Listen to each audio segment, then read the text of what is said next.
Hai guys, assalamualaikum warahmatullahi wabarakatuh. Jumpa lagi di channel aku guys. Gimana kabar kalian? Semoga kita sehat selalu ya guys. Nah, di video kali ini aku cuman sekadar sharing aja. Jadi belum bahas yang berat-berat terkait dengan investasi atau program, ataupun misalnya terkait dengan emas. Jadi kali ini cuma sekadar kasih saran aja buat generasi Gen Z atau memang yang generasi milenial atau generasi manapun yang memang masih bekerja sampai dengan saat ini. Jadi untuk saat ini kan memang kondisi aku lagi nggak kerja ya guys. Aku cuma mau kasih pesan buat teman-teman semua. Semoga semua tuh kan dalam keadaan sehat selalu, bisa memanage dana yang memang kalian punya saat ini, atau bisa menyisihkan gaji dari setiap bulannya untuk kebutuhan mendesak atau dana dingin. Jadi selama kerja itu aku 13 tahun. Jujur aja aku jarang banget menggunakan gaji aku untuk beli barang yang memang sekiranya menurut aku mahal ya. Semisal sepatu yang harga di atas 1 juta, atau misalnya menurut aku baju yang di atas 1 juta, seperti itu. Aku jarang banget jarang flexing ke barang ya. Jadi aku lebih pilih untuk ke frugal untuk dari segi barang. Kalau makan ya makan aja gitu, memang sekiranya aku mau gitu. Dan efeknya tuh setelah aku pensiun. Aku tuh kenapa dikatakan pensiun? Jadi aku pensiun dini guys dari tempat kerja. Dari 13 tahun itu aku bisa kebeli rumah walaupun second dan juga masuk gang. Dari rumah second itu prosesnya panjang ya guys. Dari 2 tahun itu aku proses beli rumah cash, lalu diurus berkas-berkas. Lalu setelah rumah itu aku beli, tahun berikutnya aku ngumpulin uang untuk urus berkas ya. Karena urus berkas itu gak cukup 1-2 juta, karena diurus dulu untuk sertifikat ahli waris, kemudian bayar pajak rumah dulu, ke akta jual beli, kemudian ke sertifikat ya. Itu prosesnya lumayan berbulan-bulan dan menghabiskan biaya dan waktu juga lumayan ya. Kurang lebih aku ngabisin waktu itu urus berkas aja belasan juta. Nah, setelah urus di tahun berikutnya untuk urus berkas, aku urus juga untuk biaya perbaikan rumah. Karena perbaikan rumah lama itu lumayan ya, itu gak cukup 10-20 juta. Kalau di total itu bisa lebih dari 40-50 juta sih sebenarnya, karena rumah lama. Dan itu aku ngerasain gitu, karena frugalnya aku bisa beli rumah cash gitu tanpa ada pikiran untuk hutang. Dan singkatnya, setelah aku pensiun, aku bisa merasakan hasil kerja aku ya selama belasan tahun.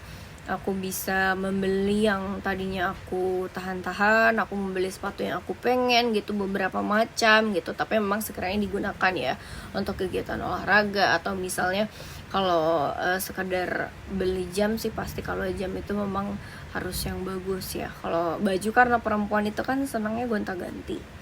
Jadi yang sekiranya yang bagus hanya beberapa ini aja sih. Kalau memang menurut aku emang pantas untuk dibeli buat acara sesuatu, ini tuh pasti aku beli. Terus misalnya celana apa yang sekiranya untuk mantas-mantas sendiri aku beli. Tapi gak semuanya yang memang harus barang branded, karena aku lebih pilih ke investasi. Dan itu baru belajar investasi itu 1 tahun terakhir sebelum pensiun. Dalam arti investasi lain selain deposito dan rumah ya.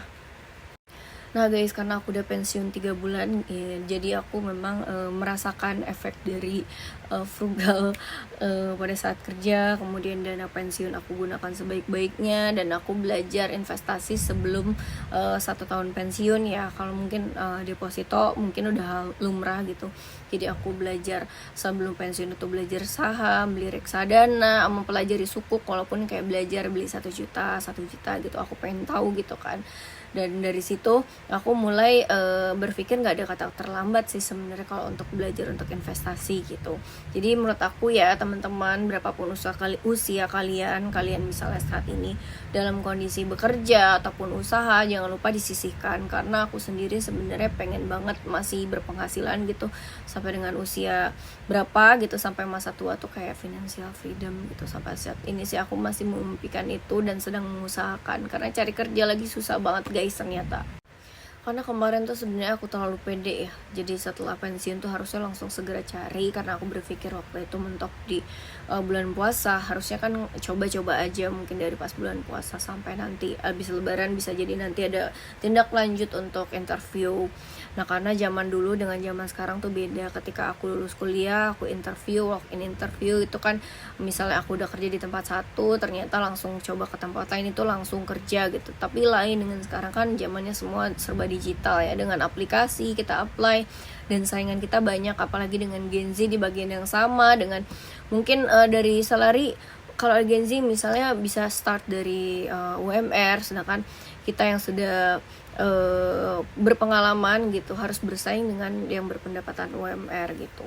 Dan menurut aku sih amat disesalkan, tapi ya kan hidup harus tetap berjalan. Jadi untuk karena waktu itu aku mikirnya mau pencairan BPJS dulu, karena takut pemerintah tuh buat kebijakan lain bahwa nggak bisa mencairkan BPJS, dirubah lagi kebijakannya itu, sampai akhirnya aku terlalu fokus ke situ.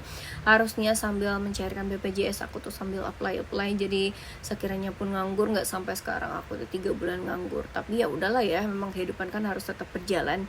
Tapi ya efek dari frugal dan aku dapat uang pensiun harus digunakan sebagai mestinya. Jadi kita harus hitung-hitungan gitu, dalam arti hitung-hitungan tuh berapa bulan nih kalau memang sekiranya belum dapat kerja, tapi kita punya dana darurat yang bisa digunakan untuk kebutuhan sehari-hari ataupun beberapa bulan ke depan. Jadi saran aku ya guys, tetap kalian nabung berapapun itu, karena kan kebutuhan orang beda-beda ya. Jadi nabungnya kalian yang lebih paham.